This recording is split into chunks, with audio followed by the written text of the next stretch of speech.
Isaías, claro, un libro muy famoso. Aproximadamente 740 a 681, por ahí. Profetas Amós, Oseas y Miqueas son contemporáneos de él. El reino de Judá en el sur, él era un consejero en la corte real. Usías o Azarías, depende de qué libro está leyendo, pero cuando ustedes leen al rey Azarías, es Usías también, es el mismo rey. Jotam, Acaz y más famoso Ezequías. Y menciona eso también en Isaías 1.1. Creo que en Isaías 1.1 menciona Usías, pero en el libro de Crónicas, si no me equivoco, no dice Usías, dice Azarías, que es el mismo rey. Segundo de Reyes 15 a 20, segundo de Crónicas 26 a 32. Vino de un trasfondo aristócrata. Él es de una familia política. Muchos lo llaman la mini Biblia.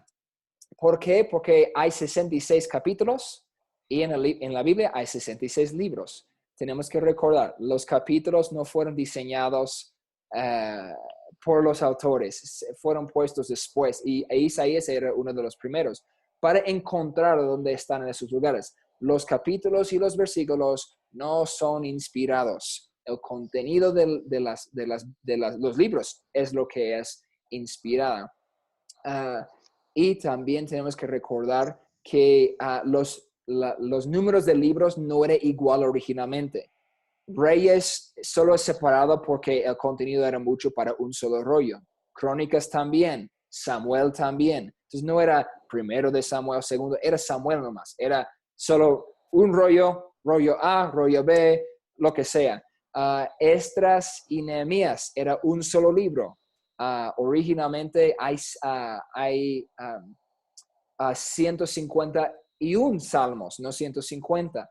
Entonces hay contenido que era un poco diferente, el contenido es igual, pero orden. Entonces no podemos contar libros o de la Biblia y capítulos y decir, oh, mira, no hay nada escondido ahí. Sin embargo, es interesante, cuando vemos cómo es diseñado, el juicio es mayormente lo que Isaías, su llamado es incluido aquí en capítulos 1 a 6.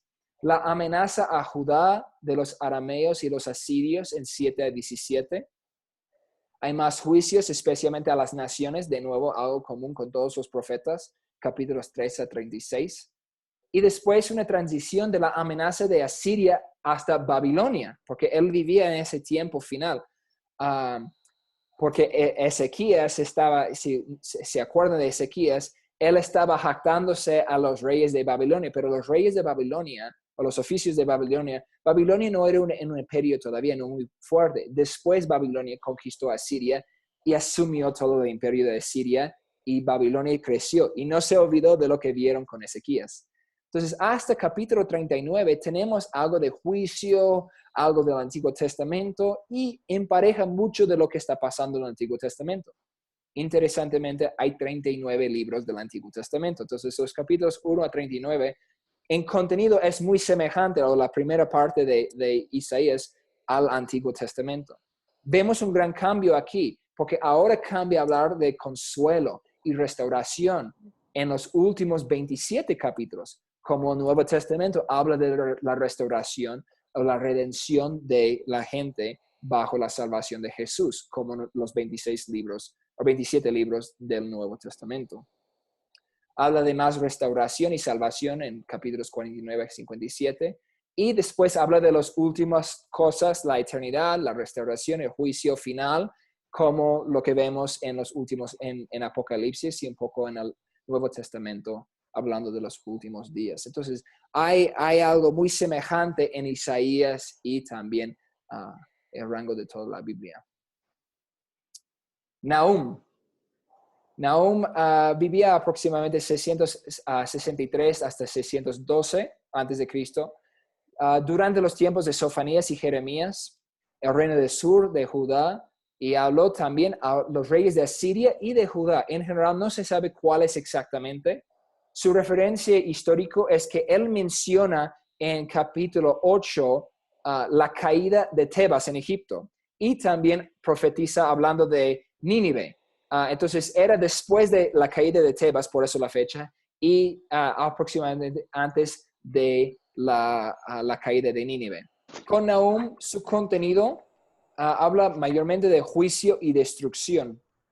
Juicio contra Nínive, mayormente muy semejante a Jonás, pero eso es aproximadamente todo. Él está profetizando durante un tiempo, pero no tenemos mucho históricamente para estar exactamente seguro cuándo profetizó, cuándo escribió su libro, pero tenemos referencias históricas. Después, porque menciona Tebas en formato pasado, en tiempo pasado, como algo histórico, y menciona la caída de Nínive, que todavía no había pasado, pero está profetizando de la caída. Entonces, tenemos por más o menos ese lugar. Sofonías, aproximadamente 640 hasta 609, estamos yendo más cerca a Cristo ahora.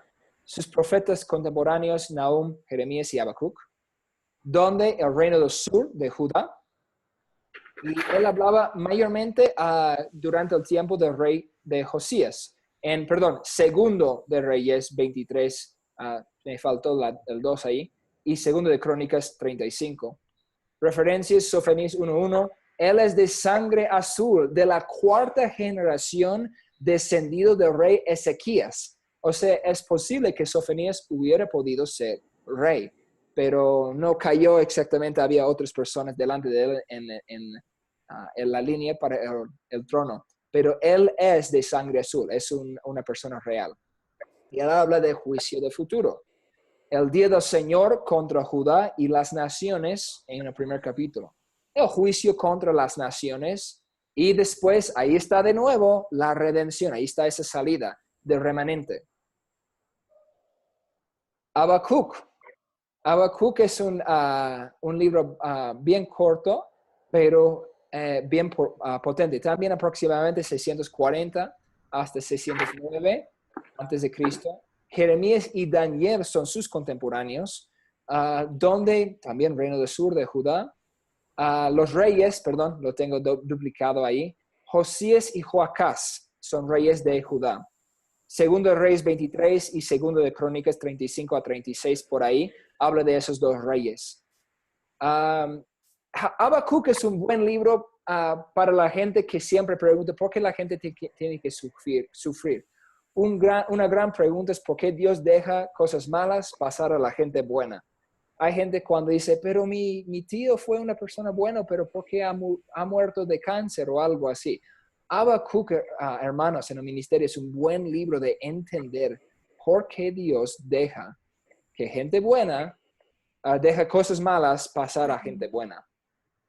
Primera y segunda queja, tiene dos quejas de Habacuc a Dios. Vemos eso, empieza a quejar acerca de cosas malas que está pasando a Judá. Y después tenemos la respuesta de Dios en el mismo capítulo.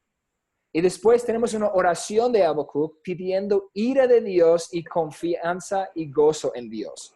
En capítulos 3, no debe decir 2. Hay un poco de errores aquí.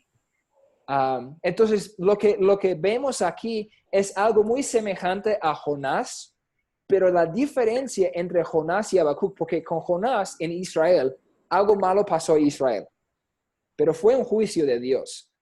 Asiria conquistó a Israel y él está enojado con Nínive. Aquí, Habacuc está quejando lo mismo, cosas malas están pasando a Judá y quiere la ira de Dios. Y Dios responde con misericordia. Pero la respuesta de Jonás es un berrinche. Se enoja porque Dios ha dado misericordia en vez de juicio. Aquí, la respuesta de Habacuc es diferente. Expresa confianza y gozo en Dios. Y la respuesta de Dios, sé lo que sé, nosotros tenemos que confiarle. Hay una buena lección aquí comparando Jonás y Habacuc en sus respuestas. Mi tocayo, Jeremías, aproximadamente 626 a 587. 586 ahora, ya hablé de 722, eso es la caída de Israel con Asiria. Unos 150 casi años después, 586 es la caída de Judá con Babilonia. Y ahora Jeremías está profetizando esa caída. a sus contemporáneos Habacuc, Nahum y Sofonías, el reino del sur, Judá, y los reyes que tenemos aquí, Josías, Joacim y Sedequías, los últimos reyes. Y aquí en los últimos reyes lo que tenemos aquí es gente que confiaba en seres humanos, confiaban en Egipto y la alianza que tenían con ellos y no confiaban en Dios. Y por eso Dios, por su falta de confianza, deja que el emperador de Babilonia les conquiste. Su referencia histórico podemos ver en 2 de Reyes 23 a 25 hasta el final y 2 de Crónicas 34 a 36 hasta el final también. El contenido, el exilio de Judá vino de un trasfondo aristócrata también. Jeremías es de una familia de alta clase. Él está hablando con los reyes, pero no es popular. Tiene un mensaje que estos reyes que están ahí no quieren escuchar. Él está diciendo, no confíen en otros reinos, en las alianzas, confíen en Dios. Y ellos rechazan a Jeremías. Entonces, él comienza con su llamado como niño, avisos para Judá, el exilio, profetiza mucho en los primeros, la mayoría de su libro. Capítulos 36 a 38 vemos los sufrimientos y la persecución del profeta. Él sufrió mucho. La caída de Jerusalén, fue torturado. La caída de Jerusalén, 39 y a 45, y también el último capítulo 52 vuelve a tratar ese cosa. Pero entre eso, 46 a 51, habla de juicio contra las naciones. Él profetiza, mira, las naciones también van a tener su juicio. Habla de miseria y desolación de Jerusalén, ahora en su libro de Lamentaciones. No podemos olvidar su segundo libro. Aquí está el profeta llorón, está dolido por la caída de Jerusalén, por la destrucción del templo. Ira de Dios contra el pueblo. Jeremías empieza a quejar, está enojado. Y contrasta Sión. Sión es un monte, no es una montaña, es una colina. Será como una colina muy grande, porque Israel, muchos de las ciudades que tenían muros, estaban construidos en un lugar alto para ayudarle a protegerse. Entonces, estar en un monte, o no como una montaña como Illimani, pero están en un monte o una colina. Entonces, eso se llama Monte Sión. Entonces, vemos el monte Sión, también significa Jerusalén, la ciudad. Entonces, compara Sión o Jerusalén en el pasado con el presente, o sea, en su gloria bajo el reino y ahora en ruinas. Y Judá apela perdón de Dios en Lamentaciones 5. Entonces, él termina con esas partes.